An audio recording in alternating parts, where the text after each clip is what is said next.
Pero sa akin, ang gusto ko lang ipaliwanag sa kanila, kahit hindi man kami pumunta ng Marawi, talagang masisira yung Marawi kasi hindi naman yung ano kasi, yung baga yung calamity na daraan nagawa ng Diyos. Hindi naman yan dumadaan lang sa tubig o sa hangin. Dumadaan din yan sa tao. Minsan yung may nasisira na nakakasira, yung tubig, yung hangin.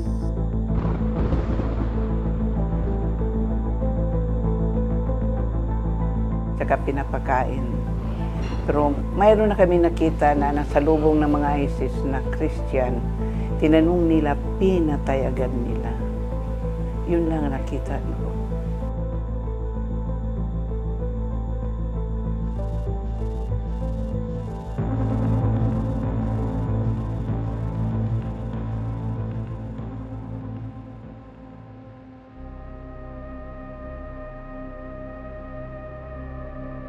Masakit sa amin. Sa hindi namin pagkabalik doon. Ang nararamdaman namin, saan na kami pupunta kung hindi kami makakauwi doon.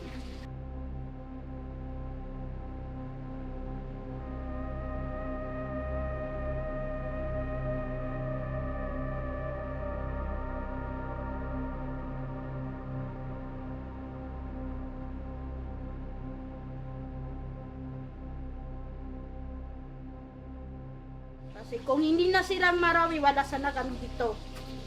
Ang masasabi ko lang sa gobyerno, sana kung hindi kami makakauwi ng ground zero, bigyan nila kami ng permanent shelter.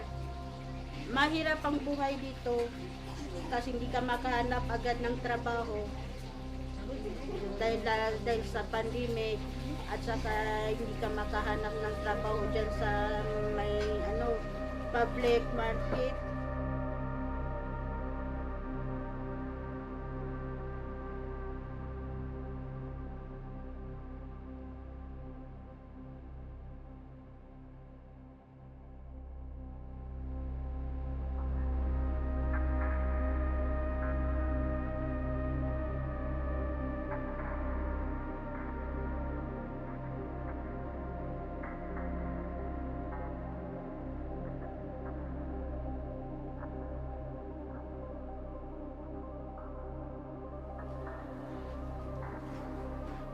Sa tingin ko, kawa ng Diyos, bahala ng Diyos sa amin. Ako matagal ako nag-sacrifice sa mga anak ko. Tinataguyod ko sila. Kahit anong trabaho na ginagawa ko para sa kanila. Mabuhi ko sila ng marangal.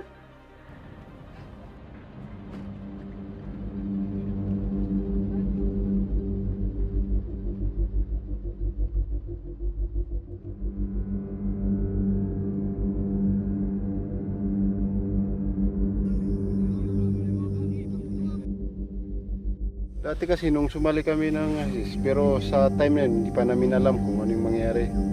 Siyempre sa time na ng pag-training namin, ang ano namin, masaya kasi, pero hindi pa namin alam yung mangyayari. Pero sa umpisa,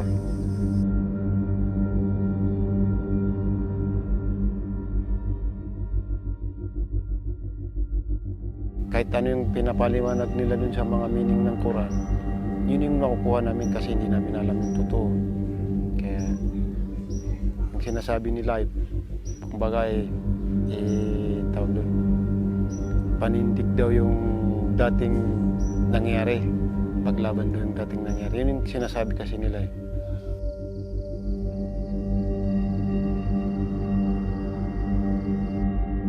Kasi dati, kung natatandaan niyo nung panahon ng unang marsyalo, yung mga ninuno kasi natin, ang inaano nila yung mga matatagal na nangyayari. Yun yung sinasabi kasi nila na mga paliwanag sa mga kabataan na ito daw yung ginawa dati ng mga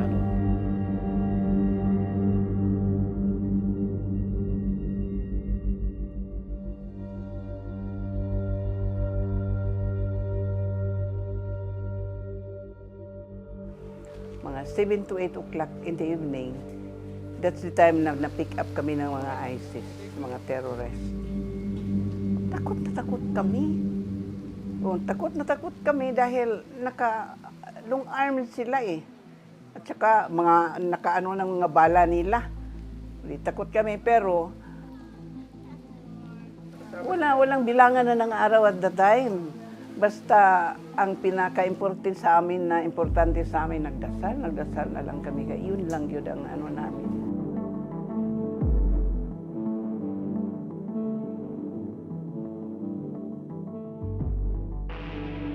Maraming tao ang naghihirap. Lahat na tao sa syudad. Kahit na siguro kamag-anak nila, naghirap na rin sa pangyayari. Pero at least napatawad. Kung ako lang tanungin, napatawad ko na sila. Iyan din ang pinipray ko palagi.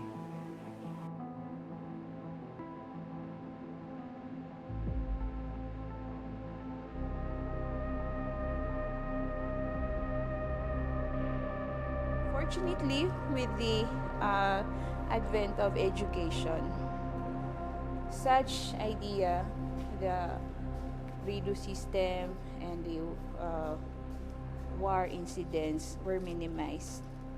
Most of the combatants have become farmers, some became educators.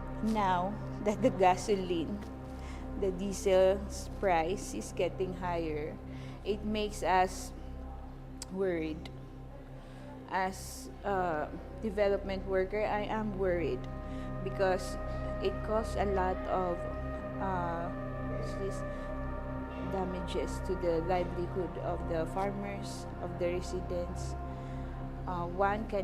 Some of the motorcycle drivers had sold their motorcycle because they cannot afford the diesel. So, of course, when there's no livelihood, the tendency is some commits crime. As Mother Teresa said, if you throw a stone on the river, it will create a ripple. So, I do believe that if individually we do something, we can at least minimize we can prevent violent extremism. We always pray na maging peaceful na lang at saka hindi na mangyari dahil hindi man lang isang tao naghihirap.